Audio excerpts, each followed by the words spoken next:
Ferrari faced a crushing setback on Sunday, just when their hopes were riding high after Hamilton's impressive sprint race victory. Both of their cars were disqualified, a blow that could have been avoided. This incident exposed a worrying level of fragility, especially with McLaren securing dominant finishes without any trouble. Now, the big question looms: how does Ferrari recover from this? And more importantly, could this costly mistake shake their confidence for the rest of the season? Without a doubt, Ferrari's double disqualification was the biggest disappointment of the race. The team was forced out of the results due to two separate technical infractions. One car was found to be underweight by just 1 kilogram, while the other exceeded the permitted wear limit on the rear skid plate by 0.5 millimeters. While these might seem like minor breaches, they were still outside the legal limits, and the FIA didn't hesitate to enforce the rules. Alpine's Pierre Gasly also faced disqualification for a similar issue, proving that the regulations were being applied without exceptions. This wasn't just about losing track positions, it was an 18-point disaster in the Constructors' Championship. Despite the excitement of Hamilton's sprint win, the weekend will be remembered more for what went wrong than what went right. Ferrari had high expectations going into the weekend, but everything fell apart in a way no one saw coming. The main issue wasn't just their on-track performance. The root of the problem came from the car's setup adjustments after the sprint race. While some changes were expected, no one could have predicted they would cause such a dramatic step backward from their pace on Saturday. In an official statement, Ferrari acknowledged the FIA's decision and addressed their fans and the media. They explained that one car was disqualified for being a kilogram underweight, while the other failed the skid plate wear test by just 0.5 millimeter. According to the team, excessive tire wear contributed to the weight issue, while a small miscalculation led to the skid plate violation. However, this explanation sounds eerily similar to the defense Mercedes used at Spa last season, something that should have been prevented with better planning. A closer look at race strategies reveals an interesting trend. Every team initially planned a two-stop strategy, but midway through the race, nearly everyone switched to a one-stop approach.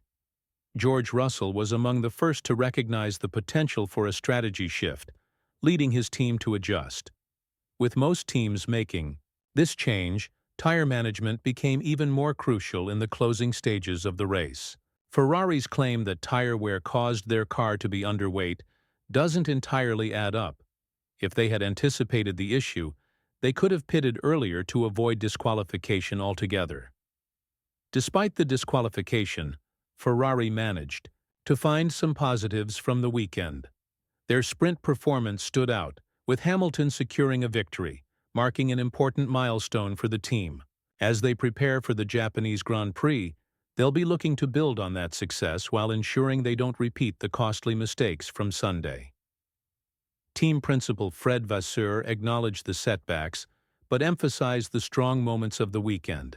He highlighted Hamilton's pole position and sprint race win as encouraging signs, adding that despite front-wing damage, Leclerc still showed impressive pace. However, he admitted that the sudden drop in performance from Saturday to Sunday was something Ferrari needed to analyze carefully.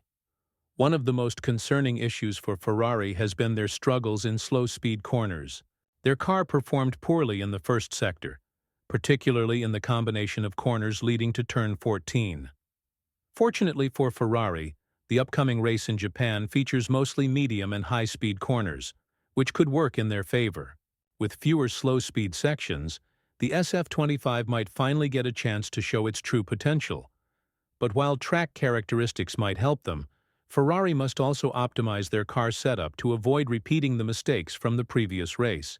The team can't afford another weekend of inconsistent performance, especially when rivals like McLaren are capitalizing on every opportunity.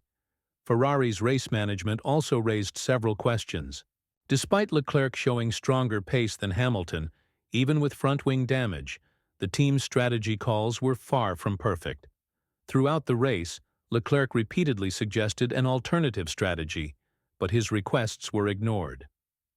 The team insisted on sticking to their original Plan A, only to later switch to Plan C, exactly what Leclerc had suggested much earlier.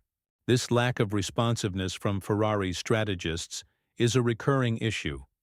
If they hope to compete for the championship, they need to start trusting their drivers more, especially in high-pressure situations.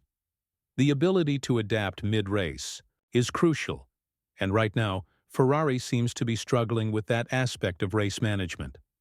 Meanwhile, Hamilton expressed disappointment with how his race unfolded. He was optimistic about the team's decision to experiment with different setups, but the changes backfired. What worked well in the sprint race didn't translate to the main event, and instead of improving, the car's handling got worse. He struggled with grip, particularly in low-speed corners, and found it difficult to keep up with the frontrunners. Even pit stop timing played a role in Ferrari's underwhelming performance. The stop itself wasn't necessarily slow, but it came at a time when other teams were gaining pace. By the time Ferrari tried to adjust, it was already too late. The gap had widened, and their drivers had no chance to recover lost positions. One of the most puzzling aspects of Ferrari's weekend was the sudden shift in car performance between the sprint race and the main Grand Prix. On Saturday, the SF25 looked competitive, allowing Hamilton to secure a win. However, by Sunday, the car felt completely different. Lacking rear grip, struggling in low-speed corners, and generally falling off the pace. Hamilton himself was surprised by the dramatic change, stating that the car's balance had shifted significantly overnight. He noted that while he was already struggling for speed in the sprint, the modifications made before the race only made things worse.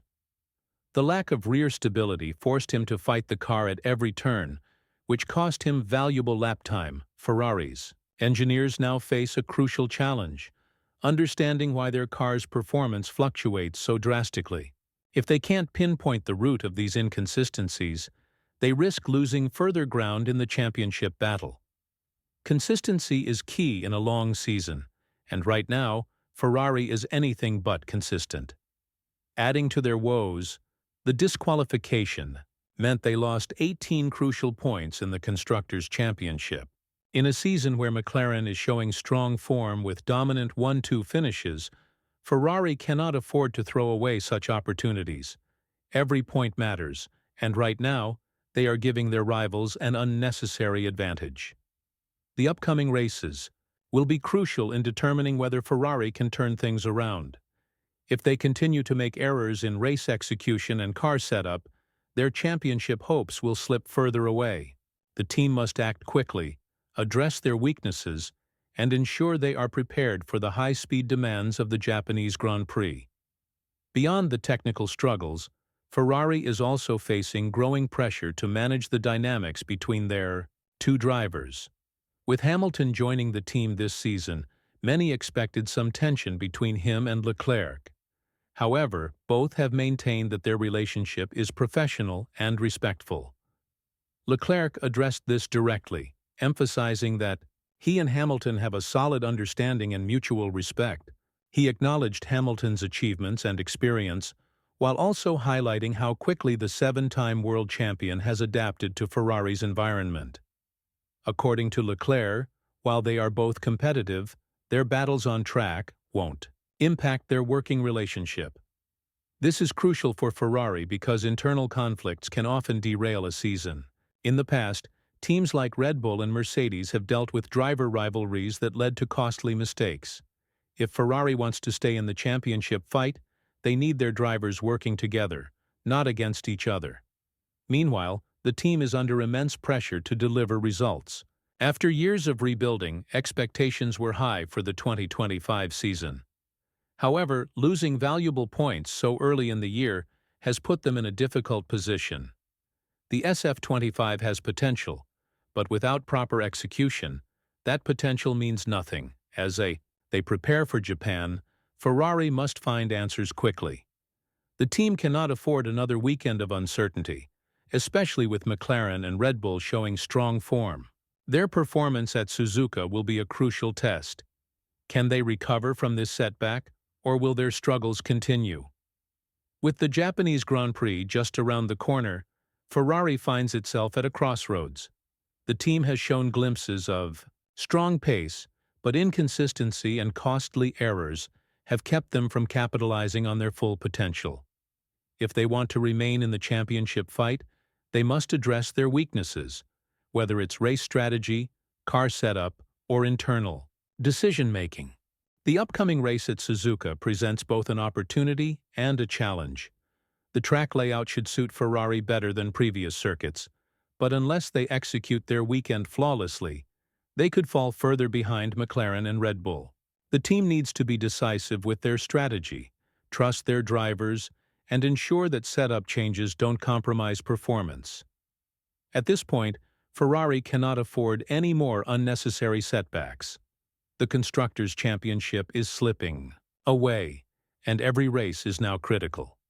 The true test will be whether they can learn from their mistakes and bounce back stronger. The fans expect more, the drivers demand more, and the pressure is mounting. Will Ferrari turn things around in Japan and prove they are still contenders, or will their struggles continue to hold them back? The answer lies in how well they adapt and respond in the races ahead.